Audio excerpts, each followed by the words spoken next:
இது எல்லாமே வந்து நம்ம வந்து பண்ண முடியல, எனக்கு வேறு ஏதாவது ஒரு ஆப்ஷன் கொடுங்க, காலில் நான் ஏதாவது போட்டுக்க முடியுமா அப்படின்னு கேட்டிங்கன்னா, பொதுவாக ஸ்லிப்பர்ஸ் வந்து நம்ம வந்து யூஸ் பண்ண முடியாது. அப்போது அடுத்த ஆப்ஷன் என்னன்னா சாக்ஸ் யூஸ் பண்ணலாம். ஆனால் நிறைய பேர் யூஸ் பண்ணுற சாக்ஸ் என்னென்னா சாதா சாக்ஸ் யூஸ் பண்ணுறாங்க, நம்ம நார்மலாக யூஸ் பண்ணுற சாக்ஸ் யூஸ் பண்ணுறாங்க. அது கண்டிப்பாக நீங்கள் அந்த கோவிலில் ரொம்ப நேரம் நடக்கும் பொழுதோ இல்லை வந்து கிரிவலம் மாதிரி போகும்போதோ ரொம்ப தொலைவாக போகும்பொழுது அது தேஞ்சு திரும்பி கீழே புண்ணாகி அதுவும் வந்து உங்களுக்கு புண்ணு ஏற்படுத்துறதுக்குரிய வாய்ப்பு இருக்குது. அப்போது அவங்களுக்கு நான் வந்து என்னோட பேஷண்ட்ஸ் சஜஸ்ட் பண்ணுறது இந்த மாதிரி ஒரு சாக்ஸ் வந்து நான் சோர்ஸ் பண்ணி வாங்கி வச்சுருக்கேன். இது வந்து டெம்பிள் சாக்ஸ் அப்படின்னு சொல்லிட்டு கீழே வந்து பார்த்தீங்கன்னா ஹார்டாக இருக்கும். இது ஆன்லைனில் கூட உங்களுக்கு வந்து நீங்கள் சர்ச் பண்ணிங்கன்னா கிடைக்கும். இது பார்த்தீங்கன்னா உள்ளே வந்து ஒரு லேயர், அதாவது வந்து நம்ம ஷூவில் வைக்கிற இன்சோலோட ஒரு லேயரை வந்து துணியில் தைச்சு அதை வந்து உள்ளர வச்சுருக்காங்க. இது ஸ்பெசிஃபிக்காக டெம்பிள் சாக்ஸ்ன்னு கோவிலுக்குன்னே வச்சுருக்காங்க.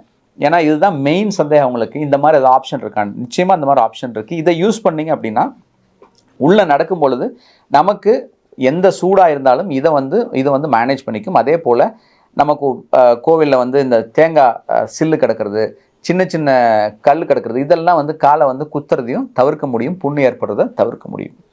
ஸோ இந்த 4 விஷயங்கள் நீங்கள் வந்து ஃபாலோ பண்ணிங்கன்னா வெயிலில் போகிறத அவாய்ட் பண்ணணும், கூட யாராவது ஒருத்தர் கூட்டிகிட்டு போகணும், முடிஞ்ச அளவுக்கு வந்து இந்த ஷேட்ஸ்லையோ இல்லை வந்து அந்த பெயிண்ட் அடிச்சிருக்கலையோ அது மேலே போகலாம். 4வது வந்து டெம்பிள் சாக்ஸ் யூஸ் பண்ணிங்க அப்படின்னா நிச்சயமாக நீங்கள் பகல் நேரத்தில் கோவிலுக்கு போனால் கூட ப்ராப்ளம் ஏற்படாது.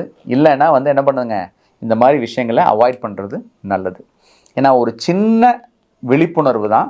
இந்த செய்தியை நம்ம தெரிஞ்சுக்கிட்டோம் அப்படின்னா பெரிய பாதிப்புகளை தவிர்க்க முடியும். ஏன்னா இன்றைக்கி சர்க்கரை உள்ளவர்களுக்கு கால் புண் ஏற்பட்டு பாதிப்படைகிறது கிட்டத்தட்ட 30லேருந்து 40% பேர்த்துக்கு இருக்குது. அதில் கிட்டத்தட்ட 20-25% பேர்த்துக்கு கால் இழப்பு, ஆம்புடேஷன் சொல்லக்கூடிய விரல் இழப்போ கால் இழப்போ ஏற்படுறதுக்குரிய வாய்ப்புகள் இருக்குது இன்றைக்கி டேட்டா படி. ஆனால் இதை வந்து முழுமையாக தவிர்க்க முடியும். விழிப்புணர்வு இல்லாத காரணத்தினால தான் இந்த பாதிப்புகள் ஏற்படுது. இந்த விழிப்புணர்வு ஏற்படுத்தணும் அப்படின்னா நிச்சயமாக 90% இந்த விரல் இழப்போ கால் இழப்போ ஏற்படுறதை நிச்சயமாக தவிர்க்க முடியும். அப்படி ஒரு விழிப்புணர்வு பதிவு தான் இது.